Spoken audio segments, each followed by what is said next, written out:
Fala galera, beleza? Aqui quem fala com vocês é o Deus. Eu tenho uma pergunta pra te fazer. Você conhece o canal Futura? Bom, antes de eu te contar o que é o canal Futura, se inscreve no canal, curte o vídeo, ativa a notificação, comenta, compartilha. Sempre muito importante, me ajuda muito. Fala, Deus!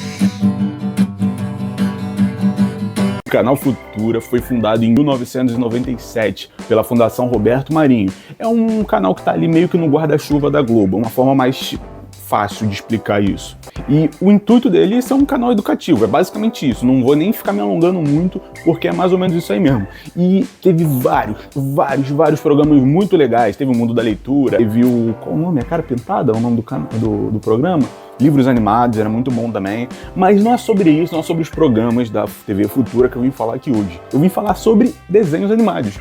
O canal Futura, se você era um jovem mancebo aí de 2002, 2005, você sabe que era um canal que passava desenho, um canal que sempre estava lá mostrando uma desenhada maneira atrás da outra. Assim como era o canal Futura, que em breve vai ter vídeo no canal também. Mas eu vou falar aqui sobre os 5 desenhos mais legais que eu lembrar da TV Futura. Então, bora comigo. Bom, o primeiro que eu lembrei aqui, né, de frente, foi o desenho Ságua. Ságua, a gatinha siamesa. A Ságua era uma gata lá da China e ela vivia altas aventuras. Ela era uma gata real, né? Ela tinha suas funções ali no palácio, ela ajudava a escrever as leis com a cauda dela, isso era até bem legal. E ela tinha outros irmãos também, mais velho, ou tinha mais nova, e ela tinha sempre aquela parada do irmão do meio, né, que não sabia muito bem como se encaixar, a sua importância, mas era muito legal esse desenho. Ela vivia altas aventuras, ela tinha outros amigos animais, e cada gato ali tinha sua personalidade, então eles sempre tinham maneiras diferentes de ver. Às vezes uma atitude que a Ságua ia tomar, o irmão dela, o Donga, via de outra maneira, e era muito legal, cara. É um desenho muito simples e muito bacana. Eu recomendo que você veja lá, Ságua, a gatinha siamesa. Outro desenho que eu lembro quando eu falo da Futura, que não é cultura, tá? São canais diferentes, o desenho da Madeline. Que desenho bom, velho, que desenho bom. A Madeline era uma menina, não, ela não era essa comida aqui, ela não era esse bolo. Madeline, acho que o nome dela até era por isso, né? Por causa do formato do cabelo. Parecia o bolinho, né? Mas a Madeline era uma menina órfã que vivia num orfanato e ela tinha lá várias amiguinhas, e ela vivia também altas aventuras. Ela era vizinha de um menino, eu esqueci o nome dele, era Gepeto, Pierre, não lembro o nome do menino, mas era um menino bem teimoso, bem arteiro também. E era muito bom, cara, ver a ideia dela ali, porque, tipo assim, elas tinham como figura materna ali a madre do orfanato, né? E elas aprendiam lições de como se comportar, de como agir, de como não agir. E isso era muito legal, cara. E mesmo assim, mesmo sendo no orfanato, a gente não tinha aquela visão de... que às vezes passam, né, do orfanato, que é um lugar ruim e tal.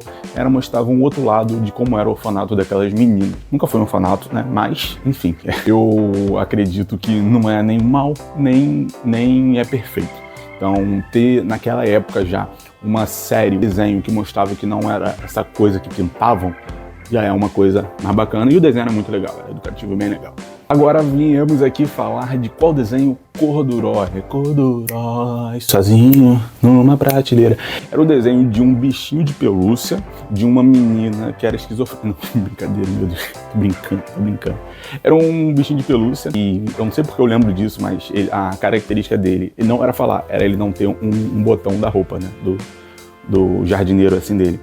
E, cara, era um desenho muito legal, pegava muita criatividade, me ensinava, né? Era bem Toy Story, a cuidar melhor dos meus brinquedos, porque eles poderiam ter vida. Sim, era um ursinho de pelúcia que tinha vida e só a menina conseguia falar com ele. Assim como outros personagens ali, né? Tinha um cavalo que ele não tinha pernas, né? Ele era um cavalo de balanço. Aí tinha... eu não lembro a outra. Eu acho que a outra era uma caixinha de música. Tinha muita coisa da hora ali. E ele ensinava, de certa forma, a não só ter cuidado com os brinquedos, mas ter cuidado com pessoas. Tem uma lá que a Lisa, ela é a garota, né? Garota negra, legal, tá? Pra época, muito maneiro isso, tá? Ela tava carregando ele assim na frente. Não, ela tava carregando ele de costas, aí ela tá patinando no gelo, ela cai de costas assim, ele fala, ó, tenta não cair de costas pra você me machucar. E o garota foi meio otário também, né, que não queria machucar, mas a garota pode ficar de cara. Ela tinha os amigos dela normais também, que não ouviam ele, só quem ouviu o Cordurói era a Lisa. E era bem legal, cara. Eles ajudavam ela a ver por outra perspectiva. Às vezes ela tava bolada com um amigo, eles conversavam, ó, isso também não é legal, também tô chateado com ele aqui, mas tem que pensar por outro lado, entendeu? Era uma parada, tipo assim, de reflexão. Era um desenho muito maneiro nesse sentido e que também, né, ajudava a cuidar dos brinquedos, como eu disse. Vai que você tá tratando mal tua Barbie aí e ela fica revolta contigo. Vai, brinca. As Trigêmeas e Bruxonilda. Esse desenho eu achava muito legal. Nossa, Trigêmeas era muito bom. As músicas, nossa, era maravilhoso, cara. Eu amava assistir esse desenho. E era a história de 3 menininhas, né, gêmeas, trigêmeas, e elas viajavam por histórias. Por exemplo, elas iam pra história do Dom Quixote, aí tinha que ajudar o Dom Quixote lá com o dilema dele.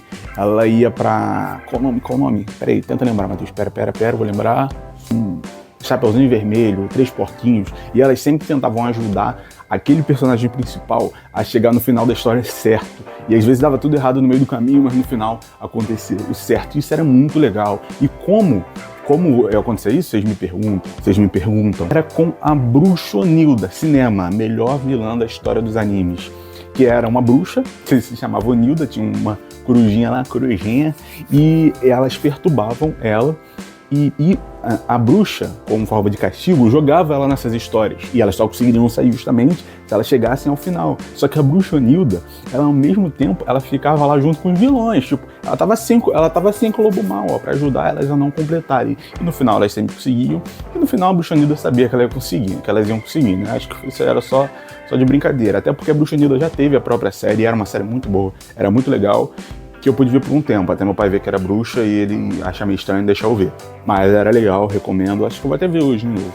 As Trigêmeas. Agora, na última colocação, cara, tem vários desenhos legais ainda que eu posso falar, mas vou deixar para um próximo vídeo, como por exemplo, Capitão Planeta, que era muito bom. Tinha Historinhas de Dragões, que era muito bom também. Tinha outro que eu acabei de falar, velho. Cara, Patinho Feio é muito bom, desenho muito bom, inclusive, mas vou deixar para um próximo vídeo, se vocês quiserem eu falo aqui.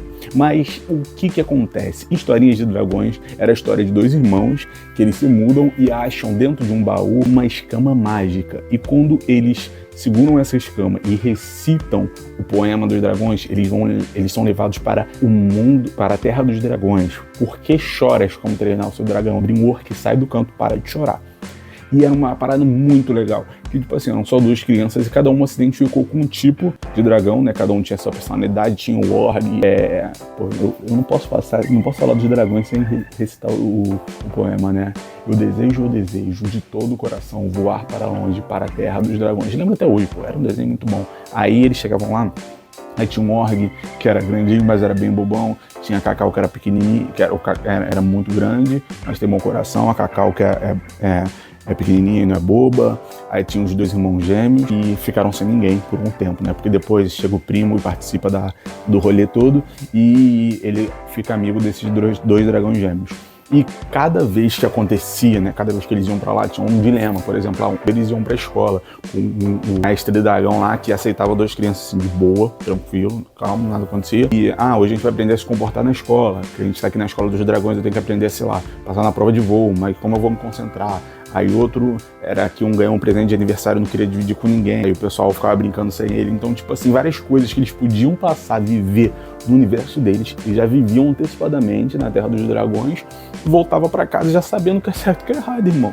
Pô, tá de brincadeira, Fundação Casa pra quê? Olha só, leva pra Terra dos Dragões. Eu vou cortar isso do vídeo, que isso vai dar merda. Mas enfim, esses foram os 5, né? Na verdade foram mais de 5, deu uma moral pra vocês, desenhos do canal Futura que marcaram a minha infância. Você lembra de algum? Deixei de falar outro aqui? Pede parte 2 que eu falo nos próximos vídeos, beleza? No mais é isso. Um grande beijo, valeu, falou e até o próximo vídeo. Valeu, falou e tchau.